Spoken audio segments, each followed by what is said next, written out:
sélectionner un peu ce qu'il y avait de plus évident. En plus, parler de l'astronomie arabe, si on se contente simplement de la définition d'arabe, c'est assez restreint. J'ai donc étendu ceci à la période où les Arabes ont dominé une grande partie du Moyen-Orient, de l'Afrique du Nord, de l'Espagne, et puis également de la Turquie. Mais si on appelle un Turc arabe, on va se faire remonter les bretelles. Hein. Ça, il n'y a pas de problème. Je me souviens même, sur un autre sujet, on avait un ami, qui s'appelait Zidane d'ailleurs, qui travaillait dans un camping à la fin des années 60, et il nous avait bien dit, lui, il était kabyle. Oui, ça oui. Ce qui n'empêche pas que, au point de vue astronomie, au point de vue recherche, eh bien, c'est essentiellement dû à l'expansion arabe. Ils ont, en quelque sorte, assuré un jalon absolument indispensable entre les connaissances qui sont qualifiées de l'Antiquité et les connaissances beaucoup plus modernes. Il faut bien voir que sans eux, eh bien, on aurait perdu pas mal de choses. Alors, j'ai donc limité dans le temps cette étude uniquement au point de vue astronomique, bien qu'il y ait quelques éléments qui ne soient pas purement de l'astronomie, à la période, en gros, 600 jusqu'à un peu plus de 1500. Ça représente quand même 900 ans, c'est-à-dire une période qui est suffisamment vaste pour que l'on trouve des choses intéressantes. La civilisation arabe, comme son nom l'indique, si l'on peut dire, provient d'Arabie. C'est le centre d'expansion de cette civilisation. Jusqu'en 700 à peu près, c'est-à-dire à l'époque qui a succédé à Mahomet, eh bien, l'astronomie pré-musulmane est essentiellement empirique, comme d'ailleurs elle l'a été dans de très nombreux autres pays. C'est-à-dire qu'on se souciait de faire avec cette astronomie quelque chose qui était relié directement à la vie, pas forcément de tous les jours, mais à la vie du peuple, à la vie des civilisations. Comme c'est noté ici, étude lever et coucher des astres, le soleil, la lune, les planètes. Ça permettait de découper l'année, ça permettait également de découper le jour, les mois, etc. Entre 700 et 825, c'est-à-dire sur une période très courte finalement, les Arabes, la civilisation arabe, l'islam, s'est considérablement étendue.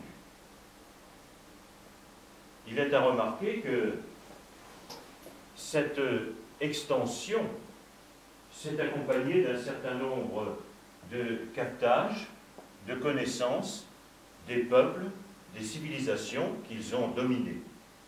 Vous pouvez constater qu'ils se sont étendus à la fois vers l'Orient, puisqu'ils ont atteint les limites de l'Inde, un peu vers le nord, jusqu'en Arménie. Ensuite, ils se sont étendus dans l'Europe, ça c'est un peu plus tard, c'est avec les Turcs, et surtout, sur toute la partie de l'Afrique du Nord, Égypte et Espagne. Souvenez-vous qu'en 1632, c'était Poitiers. Bon, il apparaît maintenant, d'après ce que j'ai pu lire, que finalement ils se sont trompés d'une année, c'était 733. Bon, c'est pas bien grave, mais il faut quand même voir qu'ils étaient remontés très bien dans le Nord. Hein, et en ceci, en moins d'une centaine d'années. Hein. Bon. La partie la plus importante en ce qui nous concerne, c'est cette partie-là. Parce que c'est là qu'ils ont trouvé le maximum de renseignements à propos de l'astronomie. Il y avait Alexandrie, il y avait cette très grande bibliothèque. Jusqu'à récemment, je croyais que cette bibliothèque avait été dans un troisième temps anéantie par un sultan musulman qui avait décrété que tous les textes qui ne correspondaient pas au Coran devaient être éliminés. Eh bien, il apparaît que c'était faux. C'est quelque chose, comme on dit, d'apocryphe, car une grande partie des documents ont été conservés. Ce qui n'empêche pas que la bibliothèque d'Alexandrie a été littéralement vidée. Mais on en retrouve encore à notre époque, qui ont servi quelquefois pour emballer des momies de chats, par exemple, C'était nos dernières découvertes, si on peut dire. Mais enfin, ça permet de récupérer un certain nombre de choses. Vous avez sans doute aussi entendu parler du fameux évangile selon Judas. Eh bien, c'est une découverte récente. Est-ce que c'est vraiment selon Judas? Ça, c'est un autre problème. Et c'est un texte qui était dans la bibliothèque d'Alexandrie. Donc, en fin de compte, il faut un peu se méfier d'un certain nombre de choses. Ce qui est sûr, par contre, c'est que les Arabes ont emprunté beaucoup de choses à cette époque. Toutes les doctrines astronomiques, grecques, indiennes et perses, c'est-à-dire en fin de compte qui reprennent l'expansion de l'islam, eh bien, ont été prises par les Arabes. À cette époque, ils n'ont pas fait de détails, ils ont tout pris, ils ont tout additionné, et ils ont essayé de faire une théorie sans chercher à synchroniser le tout. On appelle ça le syncrétisme. Voilà. Oui, voilà. Ça consiste à prendre des éléments et à les coller les uns à côté des autres. Bon, ça ne fait pas forcément une théorie, mais ça fait quand même, et c'est essentiel pour nous par la suite, c'est quand même quelque chose qui conserve les données qui ont été établies précédemment dans l'Antiquité. Si cette, disons, association par syncrétisme n'avait pas existé, on aurait eu beaucoup de problèmes pour reconstituer ce qu'on connaissait dans l'Antiquité. Un peu plus tard, une fois que cette période syncrétisme a été terminée, eh bien on a commencé, les Arabes ont commencé à étudier les systèmes d'une façon un peu plus approfondie. Et le premier système, eh bien c'est celui de Ptolémée, c'est tout à fait compréhensible, puisque Ptolémée, c'était une personne qui vivait à Alexandrie vers les années 100, et par conséquent, eh bien, ils étaient sur place, avec cette bibliothèque et les éléments qui n'avaient pas été dispersés, pour étudier ce système. Ça a été adapté un peu avec le Coran. Ça, c'est une sourate du Coran. Hein. C'est lui, Allah, qui a placé pour vous les étoiles dans le ciel, afin que vous soyez dirigés dans les ténèbres, sur la terre et les mers. Bon. En fin de compte, ça reprenait un peu ce qu'on avait fait depuis très longtemps, c'est-à-dire les étoiles, surtout sur la mer, mais en fin de compte, sur la terre, il faut bien voir que chez eux, dans le désert, il n'y avait pas non plus beaucoup de choses pour se repérer. Hein. C'était un peu un océan de sable, comme tel qu'on conçoit les océans d'eau. Eh bien, c'était très utile pour se repérer, donc, pour toutes les populations nomades, ou pour toutes celles qui se déplaçaient dans la mer. La deuxième chose qui a été appliquée, c'est la direction de la Mecque. Effectivement, les musulmans font 5 prières par jour, et ils doivent se diriger vers la Mecque. Les églises, comme vous le savez, sont dirigées vers Jérusalem, hein, bon. Là, et puis Rome ensuite, et là, c'était là. Le Ramadan, très important chez les musulmans, mois lunaire qui débute avec l'apparition du premier fin croissant de lune, et qui se termine ensuite de la même façon. Il fallait repérer ce croissant. Chose importante, cependant, on aurait pu calculer avec précision, on avait les moyens à l'époque, la nouvelle lune. Eh bien là, c'est uniquement visuel. On voit le croissant. Dans les pays du Moyen-Orient, ça ne posait pas énormément de problèmes parce que le temps est bien plus clair qu'ici. Mais il est évident qu'il fallait avoir une autre technique lorsque le ciel était couvert.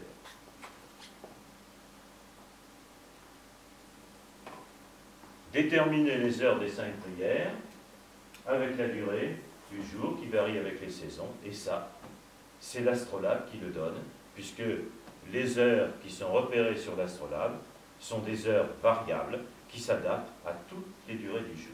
À partir du début jusqu'à la fin, il y a un découpage. Si on se repère sur une montre, on va évidemment avoir toujours les mêmes heures, mais jamais bien placées par rapport au jour. Là, il a fallu faire vraiment, et ça a été un progrès énorme pour les astrolabes, pour la fabrication des astrolabes, il a fallu faire beaucoup de travaux là-dessus.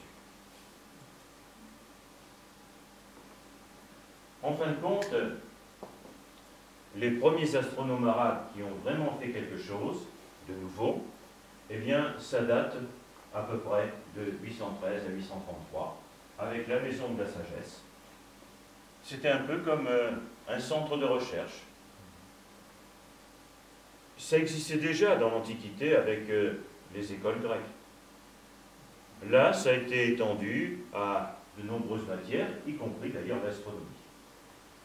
À Bagdad, qui est devenu à cette époque-là le centre de la civilisation arabe, eh bien, un calife que vous avez ici, Al-Mamon, a construit cette maison de la sagesse, et il a réuni à la fois les meilleurs esprits, les plus grands savants en quelque sorte, et puis aussi tous les manuscrits scientifiques qui étaient connus. Ce qui montre quand même qu'ils n'étaient pas, comme certains ont voulu le faire croire, des gens complètement incultes. Mathématicien, géographe d'origine perse. Ce n'est par conséquent pas un pur arabe. Ce qui n'empêche pas qu'il a quand même fait toute sa recherche avec la civilisation arabe. Algorithmus, pour ceux qui font des maths ou simplement de l'informatique, savent ce que c'est qu'un algorithme. Eh bien, ça vient de là. C'est lui qui a inventé ceci. Il a emprunté aux Indiens la notation des chiffres dans le système décimal, parce que les chiffres arabes, ce n'est pas les Arabes qui les ont inventés, c'est les Hindous. Les Hindous, 400 ans avant. Seulement, pour une raison peut-être un peu évidente, de dispersion, eh bien, ça n'avait pas bougé de la zone où ça avait été inventé. C'est les Arabes qui se sont chargés de le répandre et de le modifier d'ailleurs en partie partout. C'est grâce à eux qu'on a eu le système décimal. Parce que le système sexagésimal qui existait avant, ce n'était pas de la tarte. Et pourtant, on le conserve encore pour les heures, les secondes, les minutes, les angles. Tout ça, c'est le système sexagésimal inventé par les Sumériens 2 à 3 000 ans avant notre ère. À noter qu'avec le système sexagésimal, au lieu d'avoir 9 tables de multiplication, il y en a 59. Par cœur, oui. Ça limite considérablement les possibilités intellectuelles. Bon, elles étaient notées. On a retrouvé des tablettes avec ces tables de multiplication qui étaient apprises. Il a fait trouver les fractions, bon ça on les connaissait déjà, mais les fractions décimales sont beaucoup plus faciles à manier que les autres fractions qui avaient été inventées soit par les Sumériens, soit par les Égyptiens. Et puis les racines carrées, ça c'est une invention qu'il a faite purement et simplement lui-même. Algorithme, algèbre, tout ça, c'est le même radical, algorithmus. Et puis, il a été le premier à penser de noter l'inconnu x. C'est lui qui l'a inventé, qui l'a choisi, parce qu'une invention, c'est autre chose. Vous voyez qu'à partir d'éléments empruntés, il y a eu un perfectionnement assez sensible. Il écrit le premier livre d'algèbre, et il décrit une méthode systématique de résolution d'équations du second degré, le fameux y égale à x2 plus bx plus c, avec le déterminant, racine, je n'insiste pas. Et il rédige le premier ouvrage d'astronomie 100% arabe, en se basant sur l'astronomie hindoue et grecque. Il établit les tables astronomiques des 5 planètes. Effectivement, à cette époque, on ne connaissait que 5 planètes visibles. On les connaissait d'ailleurs depuis l'Antiquité. On avait déjà calculé ces fameuses tables, et bien lui, il les recalcule. C'était un travail assez constant de recalculer les tables avec de plus en plus de précision. Quelquefois, il y avait un peu moins de précision qu'avant, mais enfin, comme on avait oublié quelquefois les tables, ça paraissait nouveau. Visibilité de la Lune, les éclipses, le Soleil, les planètes, tout ça, c'était important pour déterminer les périodes de l'année. Le deuxième, il y en a tout un tas comme ça. Oui. Il s'appelle Al-Farghani. Un peu plus tard, alors je les ai classés par chronologique, l'ordre chronologique. C'est tout à fait normal, compte tenu du fait qu'ils se connaissaient et ils échangeaient énormément. Donc à chaque fois, il y avait une progression. Toujours élément d'astronomie, basé sur les connaissances grecques de Ptolémée. Ptolémée, en fin de compte, il a persisté dans ses connaissances jusqu'en 1500 pratiquement. Et quand je dis jusqu'en 1500, je devrais dire beaucoup plus tard, parce que le système de Ptolémée n'a été supplanté que par le système de Copernic, définitivement que vers 1800 et des poussières. Jusqu'en 1800, il y avait toujours dans les savants des gens qui étaient persuadés, et dans les savants haut placés, des gens qui étaient persuadés que la Terre était au centre du système. On a vu là, avec disons, notre journée de la science, les plans de Cellarius qui datent de 1650, où il y a encore les deux présentés à égalité. Cadran solaire, astronautes ont commencé à s'intéresser, et puis ensuite la précession. Mais la précession était connue depuis très longtemps. On en a des mentions de l'ordre de moins 2000 avant Jésus-Christ. Et ils pensent que ça affecte la position des planètes. La précession, finalement, c'est ce décalage dû à l'oscillation de la rotation de la Terre. Il y a un décalage de 50 secondes d'arc chaque année. C'est totalement impossible à voir à l'échelle humaine et avec des moyens classiques. C'était les étoiles. Lui, il pense que ça agit sur les planètes, et en ce sens, il n'avait pas tort. Et il calcule le diamètre de la Terre. 10 500 km. C'est quand même un peu plus simple. Il est à remarquer cependant que si on se fie au calcul d'Ératosthène, qui vivait en moins 200 avant Jésus-Christ, lui il avait obtenu 12 500. C'était quand même mieux. Maintenant, cette approximation, plutôt cette valeur, réside dans la valeur qu'on donne au stade. Le stade, qui était une unité de longueur grecque, eh bien, le stade, c'est un peu comme la lieue, ça s'étire, ça se rétrécit. Quand on regarde la lieue, on s'aperçoit que les lieues les plus courtes étaient de l'ordre de un peu moins de 4 km et les plus longues un peu plus de 7. Le stade grec, c'était pareil, il est extensible. Alors, pour estimer la valeur d'Ératosthène, on a pris le stade d'Olympie. C'est logique, puisque c'était le départ. Et bien, avec le stade olympique, c'était pratiquement 12 500. Donc, en fin de compte, si c'était ça, il avait une valeur excellente, Ératosthène.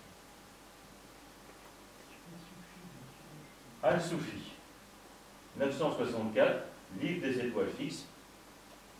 Effectivement, à cette époque, on pensait que la sphère était fixe, les étoiles étaient fixes, c'est normal aussi.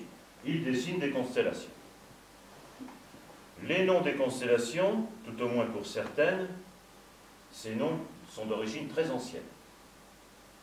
2000 ans avant Jésus-Christ également minimum. Pas toutes, loin de là. Mais il y en a qui ont toujours conservé le nom. Le Bélier, Orion, les Gémeaux, ce sont des noms qui remontent à l'époque des Sumériens. Eh bien, lui, il les a dessinés parce que, chose curieuse, on ne sait pas exactement ce que ça recoupait. Il y avait une carte, très confuse d'ailleurs, qui a été retrouvée, mais on ne savait pas exactement ce que ça donnait. Eh bien, lui les dessine, c'est-à-dire qu'il fait le premier pas pour fixer les constellations dans le ciel. La magnitude des étoiles, là aussi c'est Ptolémée qui, pour la première fois, a déterminé la magnitude d'à peu près 1000 étoiles. Il améliore les estimations car la magnitude était assez grossière. C'était, disons, un rapport de pratiquement 2,5 entre chaque magnitude. Là, il améliore les estimations. Toujours à l'œil nu, il n'y avait pas d'autre moyen à cette époque. Il fallait avoir un bon œil, c'est pas vrai. Non. Il est le premier à rapporter une observation du grand nuage de Magellan.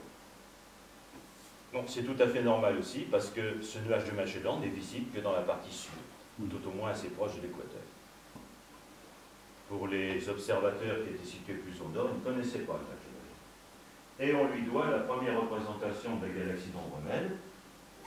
À cette époque, on croyait que tout ça, c'était avec les étoiles fixes, et pas très loin de la Terre.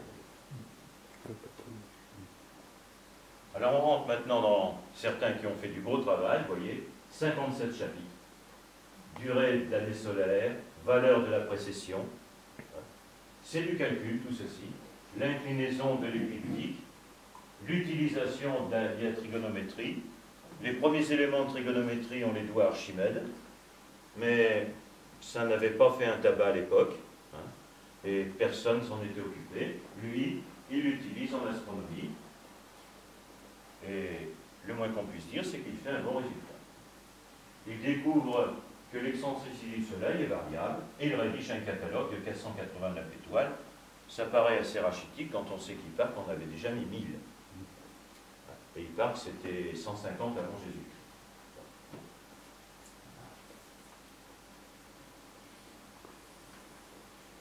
Alors lui, il était un peu plus technique. Il a fabriqué un énorme sextant. ce n'est pas un sextant tel qu'on les conçoit pour la marine, un petit appareil portatif. Lui, le sextant, en fin de compte, sextant, ça vient de sixième, c'est-à-dire sixième d'un cercle, 60 degrés. Et le sextant qu'il a construit devait avoir plus de 4 mètres de diamètre. Il était fixe, bien entendu. C'était de la maçonnerie, ni plus ni moins. Et du fait de sa très grande grandeur de rayon, eh bien, ça permettait d'avoir une très grande précision. En fin de compte, plus le rayon est important, plus l'écart entre les petits angles va être important lui aussi. C'est quelque chose qui a été employé très souvent. On sait que Tycho Brahe, par exemple, vers les années 1500, on avait un gigantesque à Oranienburg. C'était une véritable pièce. Et on en verra un tout à l'heure à Samarcande, qui est également très important. Il mesure l'obliquité de l'écliptique en observant les passages méridiens du Soleil. Bon, pas de problème. On commence avec une réflexion plus théorique.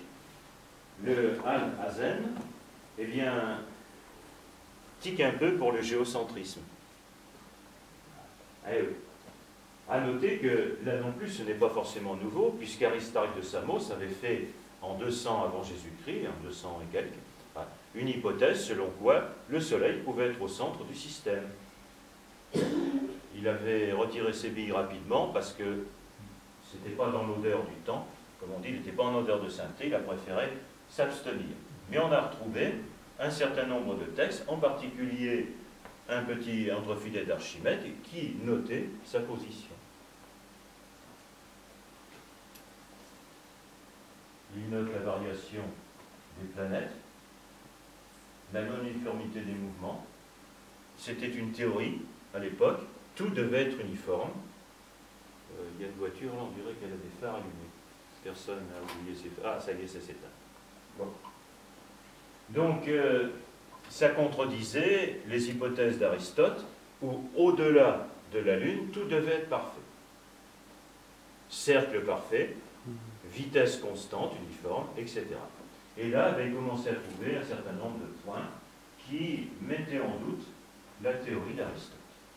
Il n'est pas allé plus loin parce que ce soit dans n'importe quelle région ou n'importe quelle aussi religion, quelquefois aller à l'encontre, surtout à cette époque, des thèses officielles risquaient de poser des problèmes.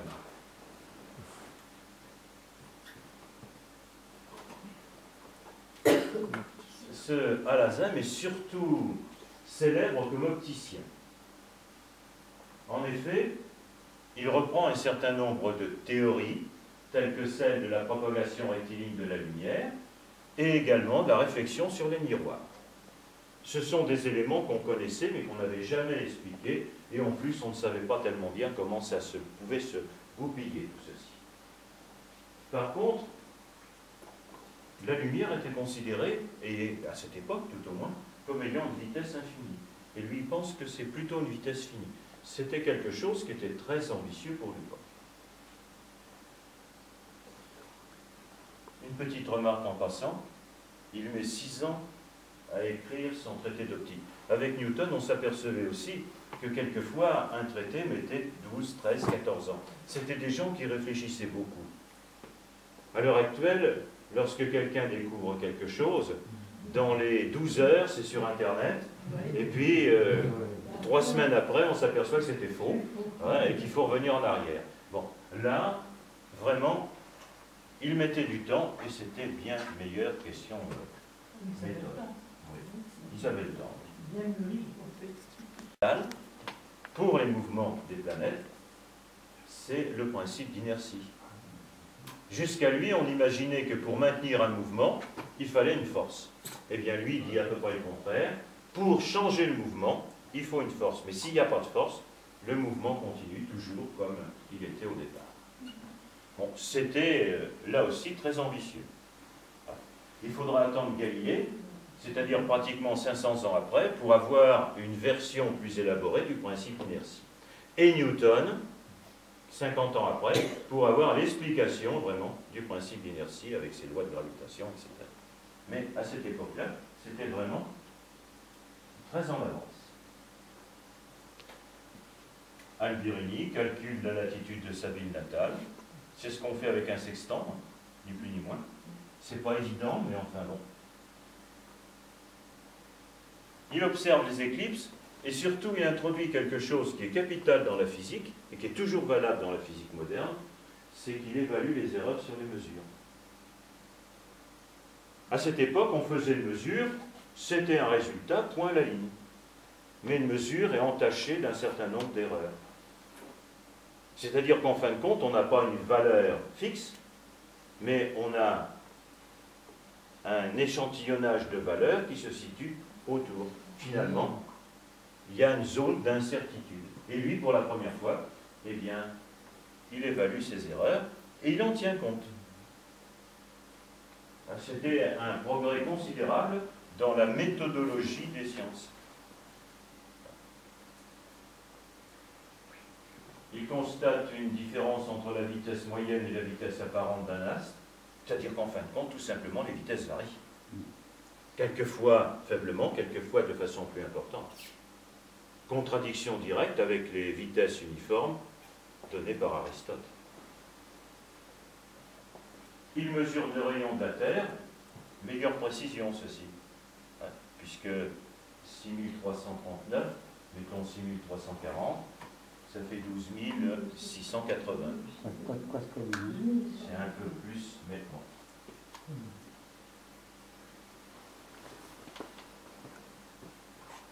L'intérêt de cette personne, c'est qu'il a pour la première fois observé une supernova, qui, paraît-il, aurait été la plus brillante de l'histoire. Une petite remarque, si cette supernova est bien celle qui est indiquée, ce n'est pas tout à fait celle qui a été détectée par les Chinois, pratiquement à la même époque. Les dates, on n'est pas forcément sûr. Elle serait restée visible plus d'1 an. Là aussi, la conclusion directe, puisque en principe, rien ne devait changer en dehors de la sphère sublunaire, mais c'est en contradiction avec la théorie, ou plutôt les idées d'Aristote. Ils avaient accumulé beaucoup de choses qui auraient pu les mener, plutôt que Copernic ou d'autres, que Galilée, à la conclusion qu'il y avait des défauts dans le système de Ptolémée, et de graves défauts. Ils n'ont pas franchi le pas, c'est un peu dommage. C'est l'âge d'or de l'islam. C'est là où les découvertes et surtout les constructions sont les plus importantes. Vous remarquez ici que c'est plutôt un espagnol qu'un arabe. Mais c'était l'époque où l'Espagne était entièrement arabe. Il envisage la possibilité du mouvement de la Terre. Remarquable, tout à l'heure, on voyait que ça arrivait, ben c'est arrivé. Mais il envisage seulement. Là aussi, il risquait d'avoir quelques problèmes. Il conçoit des astrolabes, les tables de Tolède, ce sont des tables qui permettent de trouver plus facilement la position des étoiles, avec une meilleure précision suivant les époques. Les tables alphonsines, c'est le nom d'un roi espagnol, qui s'intéressait beaucoup à l'astronomie. D'ailleurs, si mes souvenirs sont exacts, après avoir étudié l'astronomie, il a dit que s'il avait été Dieu, il aurait fait un système plus simple. Oui, bon. Mais il n'était pas Dieu. Il établit que l'excentricité du Soleil varie, il y a donc un rapprochement périodique de la Terre par rapport au Soleil. Directeur de l'Observatoire d'Ispahan, maintenant on commence à avoir des observatoires connus dans, bon, je ne dirais pas le monde entier, mais dans tout le domaine de l'Arabie. Des tables plus précises, et surtout, avec ces tables, il établit l'année solaire, avec une précision qui est équivalente à celle de l'année grégorienne du pape Grégoire, qui a changé donc l'année julienne qui existait avant, c'est 1582, 400 ans avant. Très bonne précision, par contre.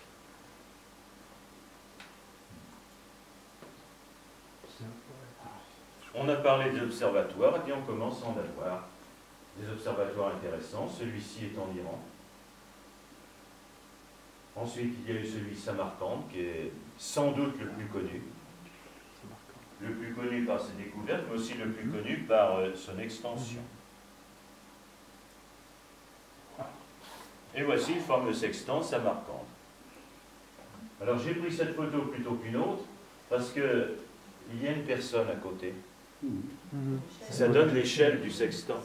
C'est énorme. Ah, c'était précis.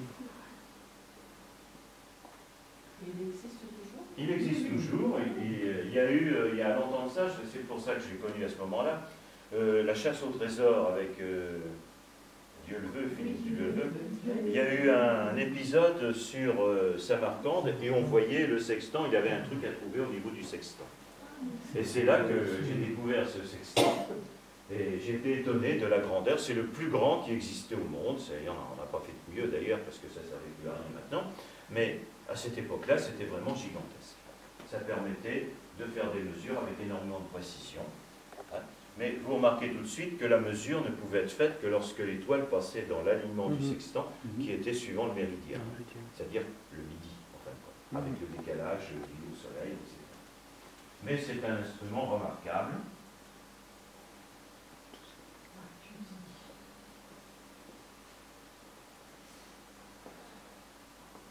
On améliore la précision de l'obliquité de l'écliptique. 30 minutes d'angle, on commence à avoir quelque chose de très intéressant.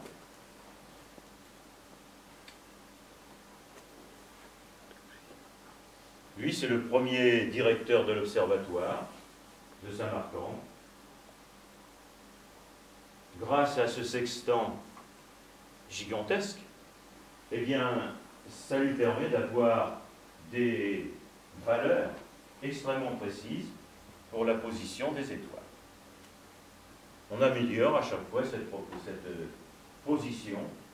Ici, c'est en notation sexagésimale, c'est-à-dire qu'il n'a pas pris la notation arabe classique, décimale, qui existait d'ailleurs depuis un certain nombre d'années, depuis plus d'un siècle. Il a préféré reprendre cette notation sexagésimale.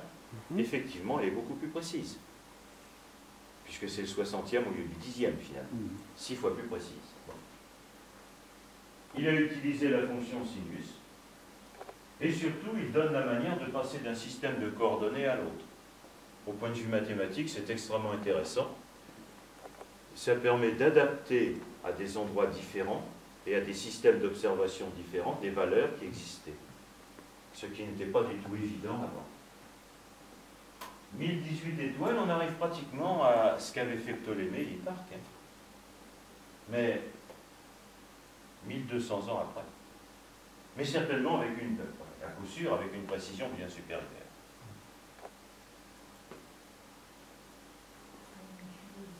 Ah, celui-là est très connu. Petit-fils de Tamerlan.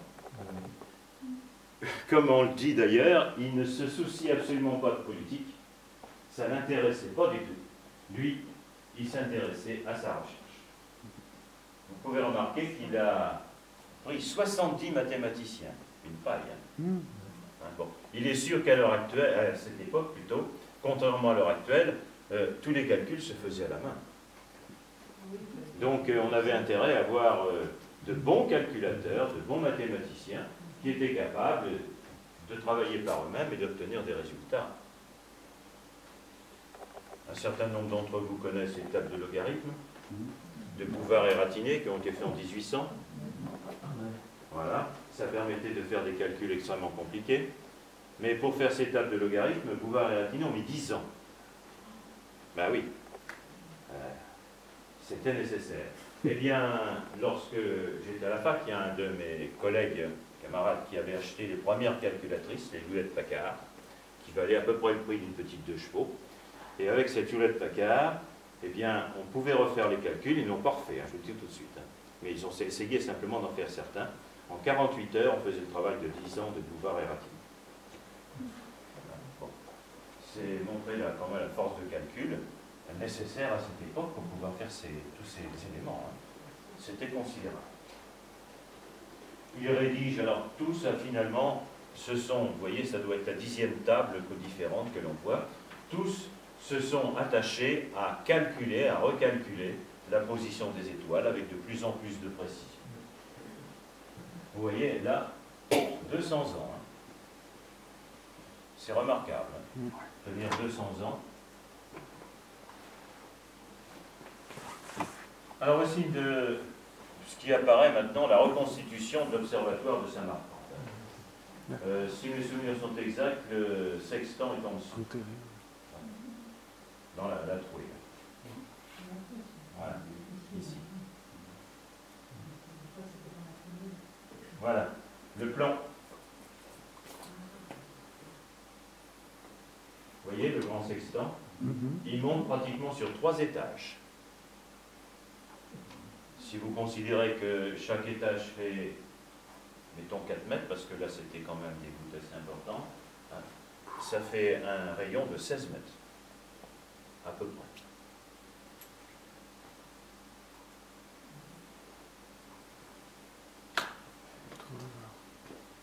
Pour l'expansion arabe, eh bien tout a une fin. La fin a commencé en Europe avec la bataille de Tolosa. C'est pas Toulouse, hein. Lorsque, pour la première fois, à part le moment où Charles Martel les avait battus à Poitiers, eh bien les Arabes reculent.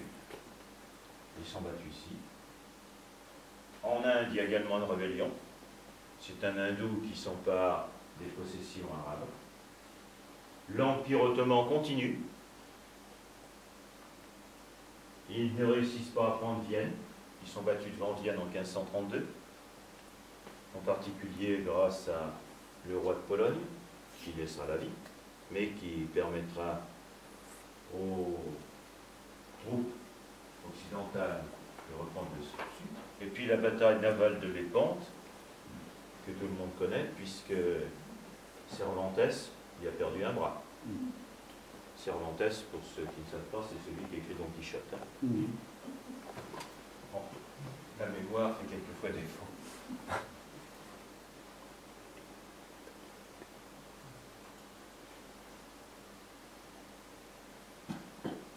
Ça continue donc encore au niveau de la Turquie. Effectivement, astronome officiel du sultan, il construisit un observatoire. Bon, on les voit avec les turbans, ça va être gênant quand même ces turbans pour observer. Hein. Ouais. Ça devient chaud. Ouais. C'est mieux que le voile.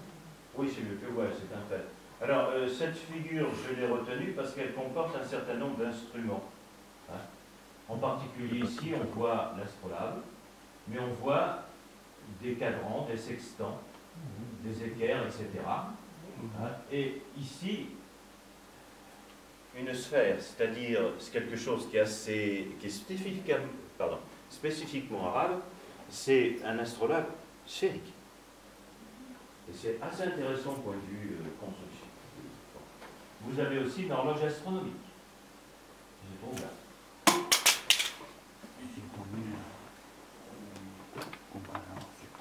Il est le premier à utiliser la notation à virgule plutôt que les fractions sexagésimales qu'on avait employées jusqu'à ce jour.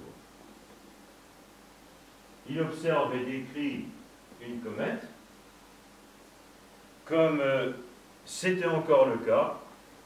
Beaucoup d'astronomes faisaient aussi de l'astrologie. Lui, il aurait mieux fait s'abstenir parce qu'il avait prédit que c'était la victoire des armées ottomanes, et bien ce n'est pas été le cas. C'était la victoire des autres armées, et ces armées ont saccagé son observatoire.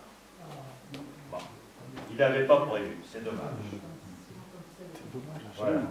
Alors quels sont les appareils que les Arabes ont perfectionnés?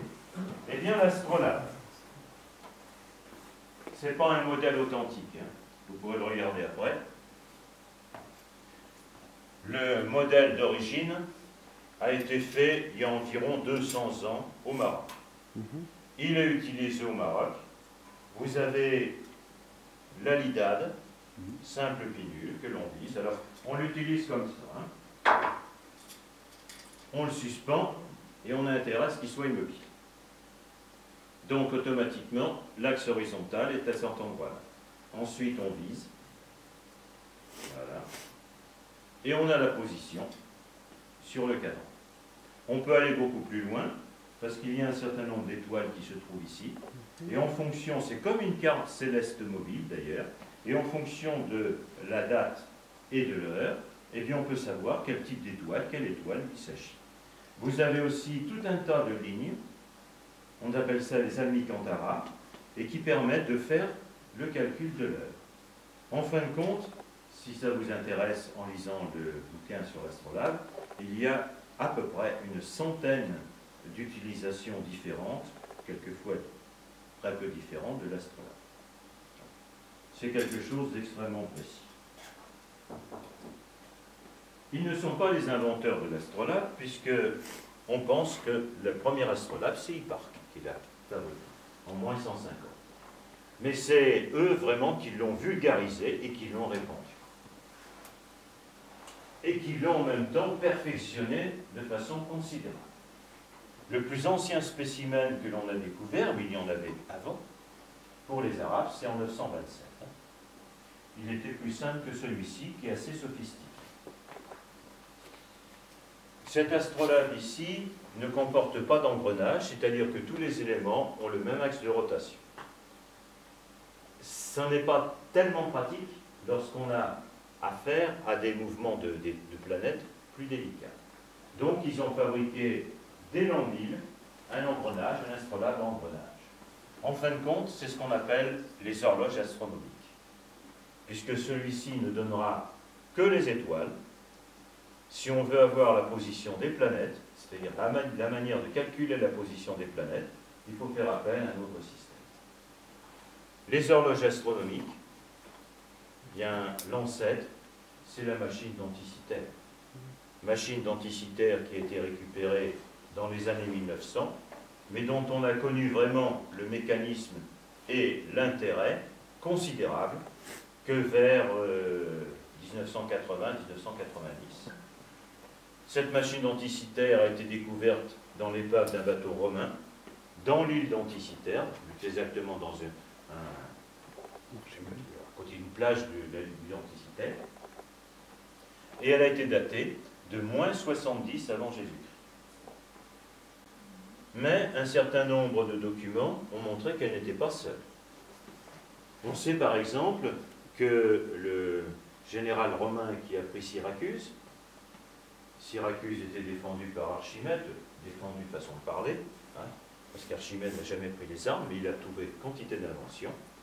Eh bien, ce général romain, qui s'appelait, je crois, Marius, ou Marcellus plus exactement, a retrouvé une machine analogue qu'il a ramenée à Rome et qu'il a conservée un certain temps.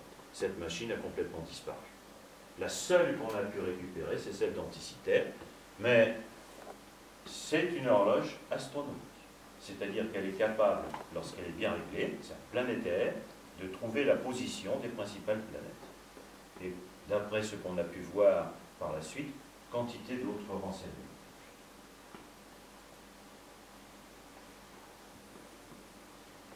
Je vous ai dit tout à l'heure que l'astrolabe, par projection, ne pouvait être employé que pour une latitude déterminée. Quand je dis latitude déterminée, il y a quand même un bon battement. Les différences de mesure sont quand même importantes. Mais un astrolabe qui a été fabriqué au Maroc ne pouvait pas servir en France. C'était un peu trop éloigné. Eh bien, les Arabes, dès le XIe siècle, ont été capables de faire un astrolabe universel qui permettait de modifier. En fin de compte, c'est pas tellement compliqué. Il faut pouvoir faire une translation de la partie centrale, c'est-à-dire avoir un mécanisme qui n'est pas très compliqué à fabriquer. Et puis, eh bien, comme on l'a vu précédemment, un certain nombre de savants avaient pensé qu'une hypothèse pouvait être le fait que la Terre n'était pas au centre. Eh bien, il y en a un qui a fabriqué, ou plutôt qui a proposé, je ne sais pas s'il a fabriqué, un astrolabe où la Terre est mobile, et c'est le Soleil qui est au centre. Tant qu'il se contentait de le dire, je ne risquais pas grand-chose. Donc je ne sais pas s'il a fabriqué. Le plus ancien astrolabe sphérique. Fabrication arabe uniquement. Personne d'autre n'a fabriqué d'astrolabe sphérique. Il est au musée de Londres. Il est très joli d'ailleurs. Celui-ci date de 480, mais on pense que dès le Xe siècle, il y en avait. Finalement, c'est plus facile de faire une projection sur une sphère que sur une projection plane. Donc en fin de compte, c'est très joli. C'est peut-être assez compliqué dans la fabrication, mais dans le tracé des Alnicontara et des différentes positions des pièces mobiles, ça doit être plus simple.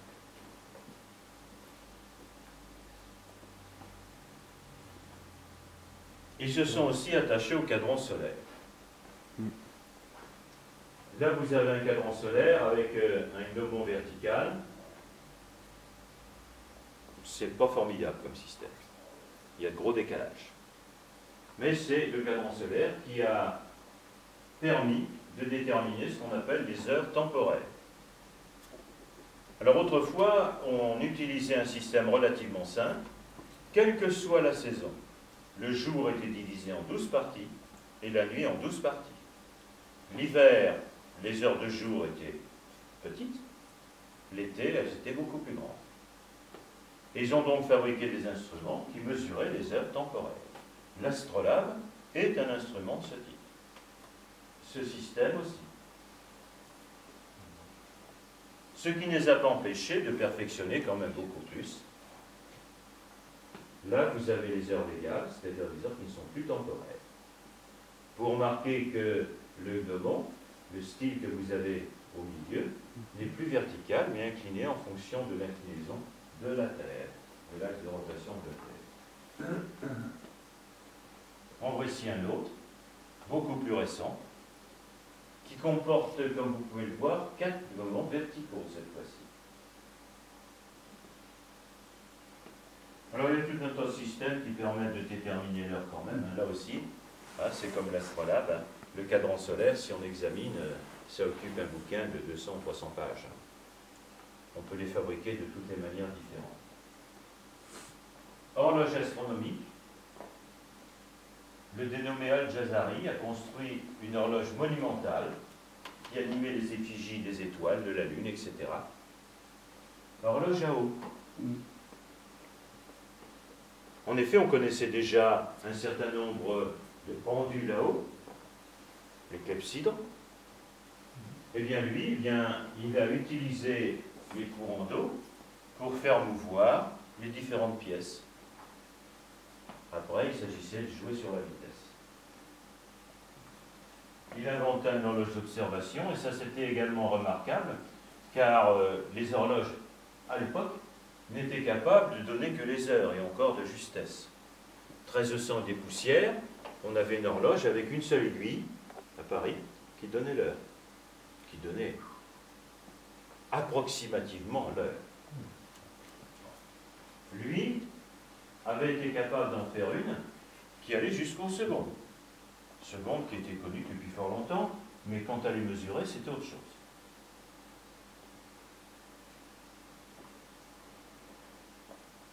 Non, ça c'est en Suisse, vous me direz c'est normal. Hein. La Suisse a fabriqué beaucoup d'horloges, mais enfin là, 1350. J'ai essayé de voir la grandeur de cet appareil, je ne l'ai pas trouvé. Hein. C'est assez compliqué, comme vous pouvez le voir. Les calculateurs, c'est-à-dire ce qui permet d'obtenir les positions et de calculer ces positions. Les planisphères, on connaît ça.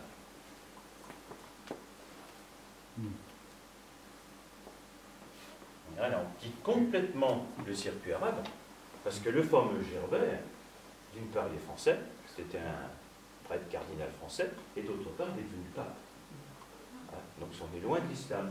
Mais c'est le seul type de calculateur qu'on a pu récupérer et trouver. Et le Gerbert en question, s'il est devenu pape, avant, il a sillonné non seulement l'Espagne, mais également les pays d'Afrique du Nord. Et il s'est frotté à tout ce qui pouvait réfléchir et donner des éléments scientifiques. C'était un pape qui était extrêmement évolué au point de vue de la compréhension des autres et puis au point de vue scientifique. Il y a tout, autrement dit. Il y en a qui sont capables de prendre des armures et puis d'aller massacrer les gens, mais il y en a d'autres qui sont capables d'avoir des inventions tout à fait remarquables. Je l'ai mis parmi les astronomes arabes, parce que finalement, c'est lui qui a divulgué, diffusé en France, en Europe, un certain nombre de ces inventions.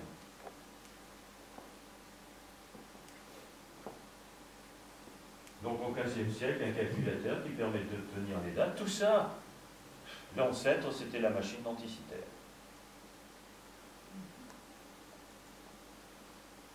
Les cadrans. C'est la même chose qu'un sextant, à une petite différence près, que cette fois-ci c'est le quart de cercle. C'est donc 90. Autre instrument, ils ont perfectionné la lidade, c'est-à-dire en fin de compte un système de visée. Et ils ont utilisé à la fois le cadran solaire et la lidade pour fabriquer ce qu'on appelle un compendium. Là, vous avez un compendium en dessous.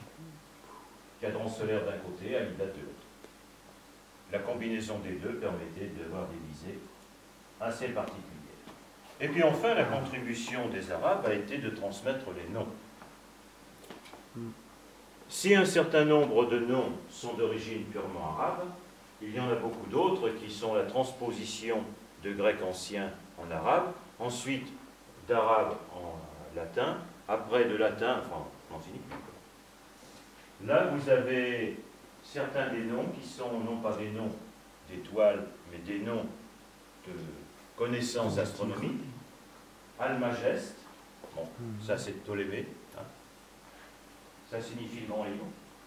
Zénith, le chemin, sous-entendu au-dessus de la tête. Azimut, les chemins. Cette fois-ci c'est plutôt ras du sol. Nadir, le chemin à l'opposé du zénith. Alni-Cantara, je vous en ai parlé tout à l'heure, ce sont des arcs de cercle. Alidad, la règle.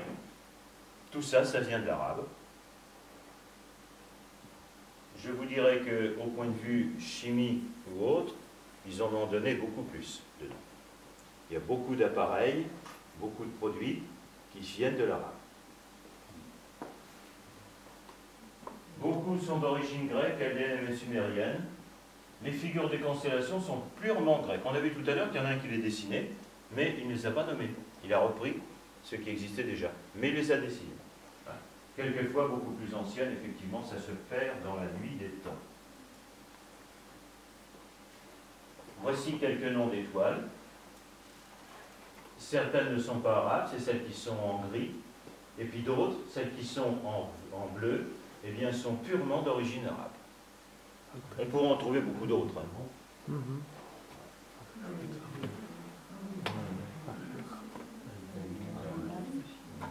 Archenard, Ataïb, Betelgeuse, Aldébaran, c'est arabe. Alors vous avez à côté l'écriture, hein, oui. Pour ceux qui savent déchiffrer. Malheureusement. Lorsque j'étais en Égypte, j'ai eu une droit à une fille, une leçon d'arabe sur un tableau qui était plein de trous. Mais enfin bon, c'est très très difficile. Hein. Il y a très peu de variations. Nos lettres ont des différences assez nettes. Là, il suffit quelquefois d'un point supplémentaire ou autre au-dessus d'un signe pour changer la signification de la lettre. Et ça, c'est pas commode à voir. Ah oui. Je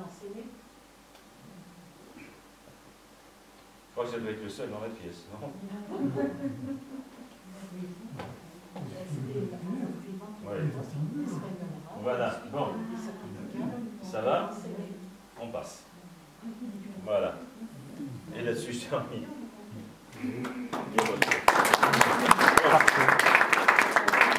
Si vous avez des questions, si je peux répondre. Oui, ça c'est un cadran solaire assez particulier qui n'a rien à voir avec le cadran solaire arabe, mais qui a une devise assez intéressante. Il est toujours l'heure de ne rien faire.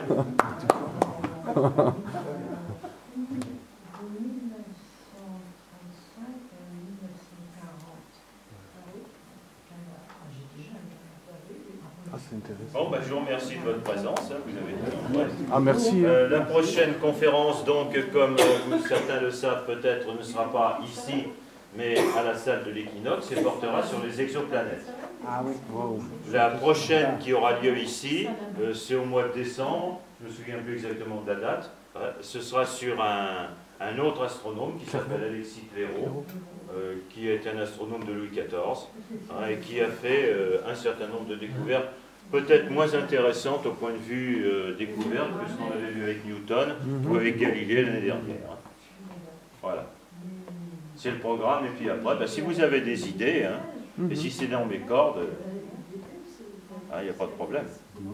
Pour la saison prochaine, c'est-à-dire 2015. Voilà. Oui, c'est tout.